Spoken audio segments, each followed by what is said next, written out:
That's so fucking dramatic. Giving me the ick so badly. I am enjoying it, I'm not gonna lie. I eat it up. This man is unhinged. This video won't contain spoilers.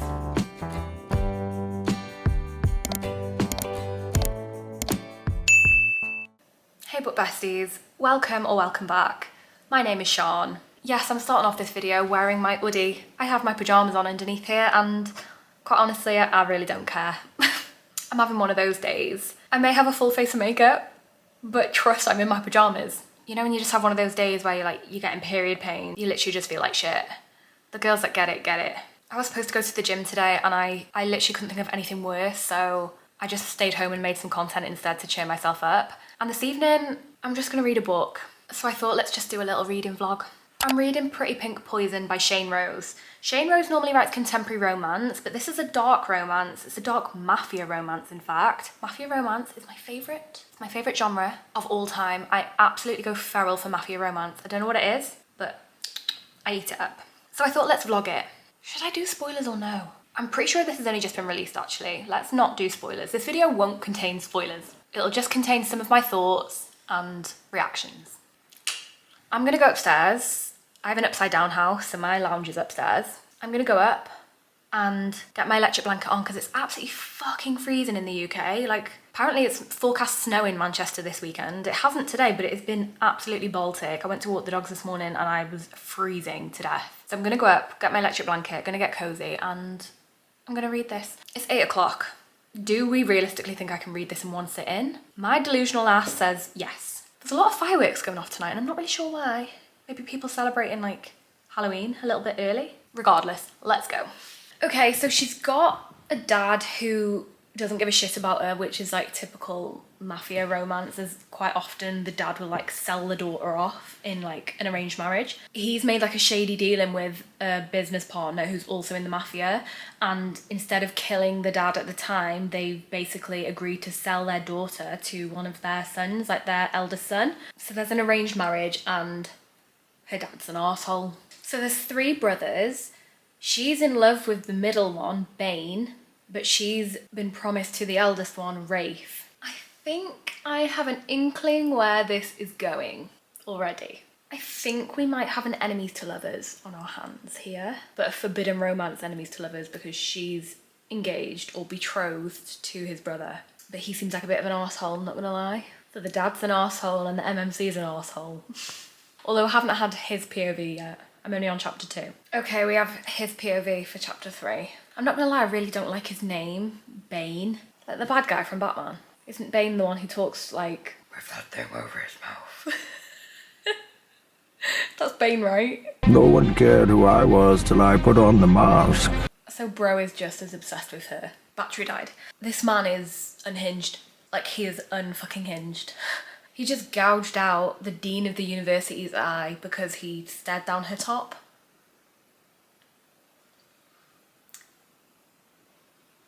Like, what? So he's been reading her diary and she wrote about something that she wanted and he's now making it happen.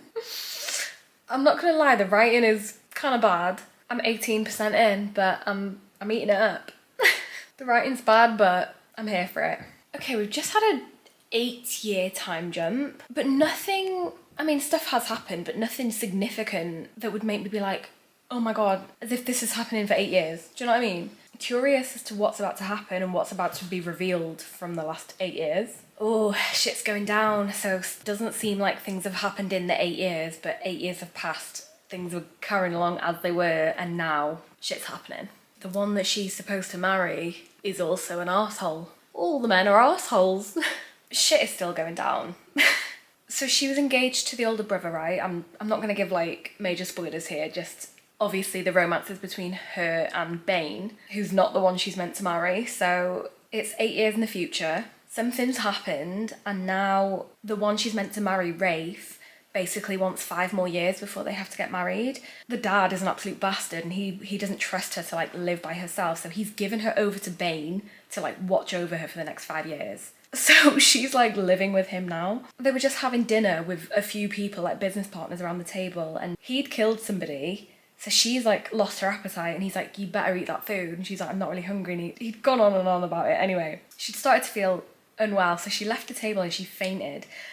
And he like caught her, and then she's gone off to the bathroom. He's basically turned up there and he said, "Why did you run away to hide in here?" And she said, "I just didn't want to disturb the table." And he said, "If they're disturbed by you, baby girl, they'll be destroyed by me." We've acquired a dog. The other one's there.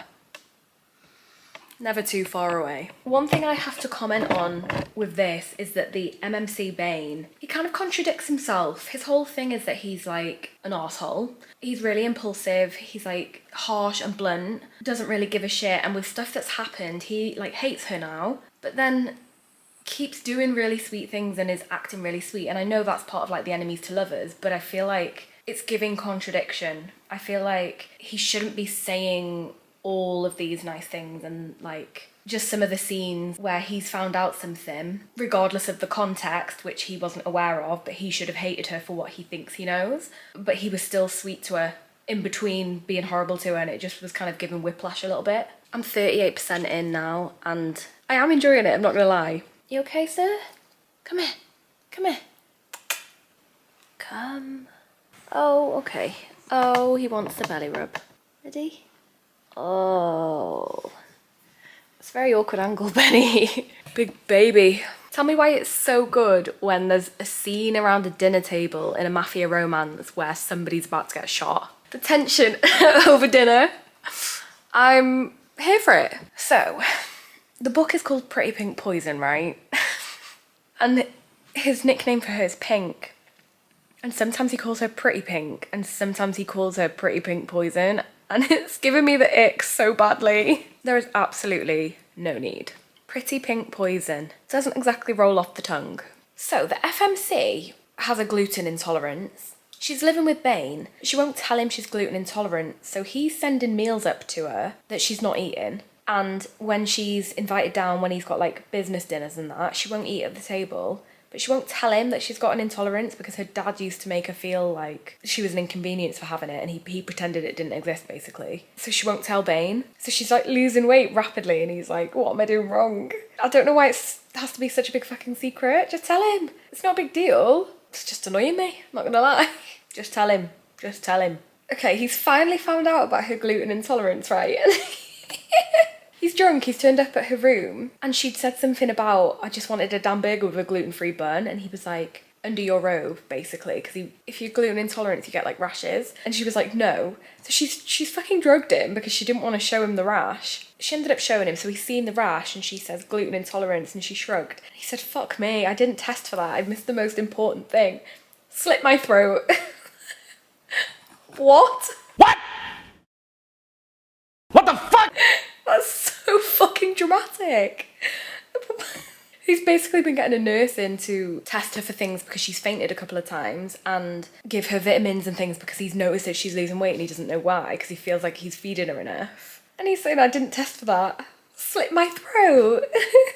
Jesus. I'm 52% in. It's 20 past midnight. I think I'm gonna go down to bed, but I'm gonna continue. The clocks go back. So I think when it gets to 1 a.m, the clock's gonna go back to midnight. That means we have more time to lie in, so that means we can stay up later reading. Girl maths. Yeah, we're over halfway, it's going good. The writing's not the best. And I found that with the other Shane Rose book that I read. I actually really didn't like that book. Between Commitment and Betrayal, I think it was book 1 in the Hardy Brothers series, I really hated it, like, sorry. Some parts of the writing are good. I think it's more like it's the dialogue. The way the dialogue's written sometimes just doesn't read organically. It's like people wouldn't say that, and it comes across quite juvenile at times, the way things are phrased, I think it is. But yes, I am enjoying it. The Mafia romance element of it, I'm eating up. Yeah, this is fucking dark. This is dark. I'm 56% in and shit is going down. I've just got like full body shivers and not the good kind. Oh, fucking hell. Didn't expect this. I'm 66% in. I'm on chapter 20 and it's 2 a.m. and the clock hasn't gone back. What time's it supposed to go back? I thought it went back at 1 o'clock, but apparently not.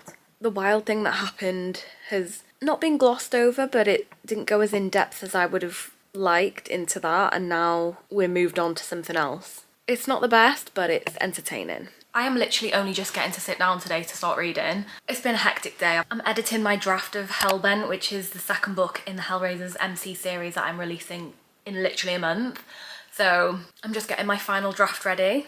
So I've literally been doing that for hours, and now I'm finally sitting down with a cup of tea. Don't judge me for the colour of my tea. I've got my Kindle. I'm 67% in. I've got my little healthy snack. It's not for you. This is frozen bananas dipped in chocolate. So I'm going to just wait. They're literally frozen to the bottom of the container. I'm going to wait for them to start defrosting a little bit, and then I'm just going to have myself a little sweet treat. And it's not for you, Benny, so move your snout out of the way. We've acquired another dog. I now have 2. There is an awful lot of smut in this book, I can't lie. The FMC's really pissing me off. She's had a identity crisis, and now she's referring to herself as Pink. She wants to be known as Pink. She's chopped all her hair off, she's dyed it pink, she's burned all her clothes. She's had like trauma because her dad used to lock her in the closet, so she's like suffered for years with being locked in rooms or like silent spaces and nobody visiting, and that is a trigger for her. So the MMC is now coming to work in her accommodations because he's listened to her and he's like, you don't want to be alone? I'll come and work here with you because I've left you alone for like a year. So she's literally just had this like change in identity, and all of a sudden now she's saying, I don't want you here. I think I sort of overcame the silence just like that. She's overcome years of trauma. So now she's basically saying, I don't want you here. Like, how long are you going to be working here? Make it make sense. She's like, you avoided me for a year. And he said, you then proceeded to make it clear that I couldn't do that anymore. So what do you want from him? He's doing what you wanted. And now you don't want it. What do you want from me?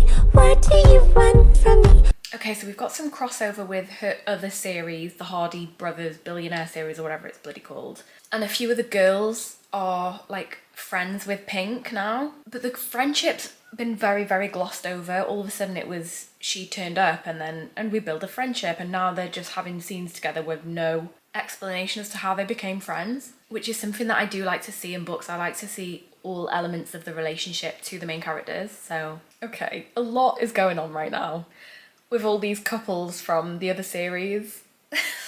Oh, it's so bad. This is taking a turn again. I'm 89% in. I'm a bit confused as to what's happening right now. I'm on page 278. There's been a lot. This book has been a lot. Let's see what happens. We've just had a big plot twist, and 92% in. I beg your finest fucking pardon. Didn't see that coming. Don't know the details yet, but didn't see that fucking coming. Done. Wild. Absolutely wild. I'm not gonna lie. Wasn't great, but it was entertaining. I think, let's give it a 2.5. Yeah, sorry, it's gonna have to be a 2.5. I'm gonna have to think about what I'm gonna put in this review because I don't want to be too mean. The storyline was giving fucking whiplash. It was all over the place. It actually was. There was like too much that was going on at times. I felt like some things were put in there just for the sake of being in there, and the miscommunication trope was fucking horrendous. I hate that trope so much. Hate. Double hate. The writing just wasn't the best. But was I entertained? Yes I was. Oh god. Yeah, I'm gonna have to think about what I put in this review. Anyway, thanks for reading this book with me. Don't let my rating dissuade you. If you enjoy Mafia romance and you want to go read this, please do. I did just post a video bedazzling some books, which was really, really fun. So I'll leave that right here if you want to stay for a while. And if you've made it this far, then thank you so much for watching.